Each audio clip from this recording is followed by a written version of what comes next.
இன்றைக்கி ப்ரோக்ராமிங் இன் சியில் வந்து யூனியன்ற டேட்டா டைப் வந்து பார்க்க போகிறோம். ஸோ அதுக்கடுத்து வந்து ஸ்ட்ரக்சருக்கு யூனியனுக்கு என்ன டிஃப்ரென்ஸ்ன்ற பார்க்க போகிறோம். ஸ்ட்ரக்சருக்கு ஏற்கனவே வந்து ஒரு வீடியோ வந்து அப்லோட் பண்ணி போட்டிருக்கேன். அதில் இப்போ யூனியன்ற டேட்டா டைப் வந்து கேட்டாங்க, 8 மார்க்கில் வந்து ஏதோ கேட்டாங்கன்னா அப்படியே ஸ்ட்ரக்சருக்கு என்ன எழுதுறீங்களோ அதை அப்படியே எழுதிட்டு எந்தெந்த இடத்துலாம் ஸ்ட்ரக்சர் அப்படி ஸ்ட்ரக்சர்ன்ற வார்த்தை இருக்கும் அந்த இடத்துல வந்து யூனியன் மட்டும் மாற்றினா போதும், அவ்வளோதான், சேம். ஸோ ரெண்டுக்கு டிஃப்ரென்ஸ் வந்து எப்படின்னா மெமரியா எப்படி வந்து அலோகேட் பண்ணுது அந்த ஒரு வார்த்தை மட்டும் தான் டிஃப்ரென்ஸே தவிர வேறு ஒன்றும் இல்லை. ஸ்ட்ரக்சர் கொஷினை மட்டும் படிங்க. இப்போ சப்போஸ் வந்து யூனியன் கேட்டாங்கன்னா ஸ்ட்ரக்சர் அப்படின்ற இடத்துல யூனியன் வந்து மாற்றிக்கங்க, ஓகேவா?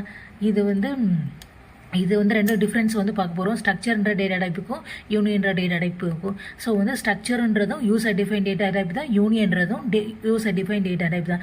இதில் வந்து என்னென்னா ஸ்ட்ரக்ட்ன்ற ஒரு கீவேர்டு வந்து யூஸ் பண்ண போகிறோம். இதில் வந்து யூனியன்ற கீவேர்டு வந்து யூஸ் பண்ணுறோம். அதான் வந்து சின்டாக்ஸ் வந்து இதில் வந்து ஸ்ட்ரக்சர் நேம், இது வந்து யூனியன் நேம். இப்போ போல் இதுலேயும் வந்து சேமாக வந்து ஸோ டேட்டா டைப் மெம்பர்ஸ் இருக்கும். இது வந்து டேட்டா டைப்ஸ் வந்து இருக்கும்.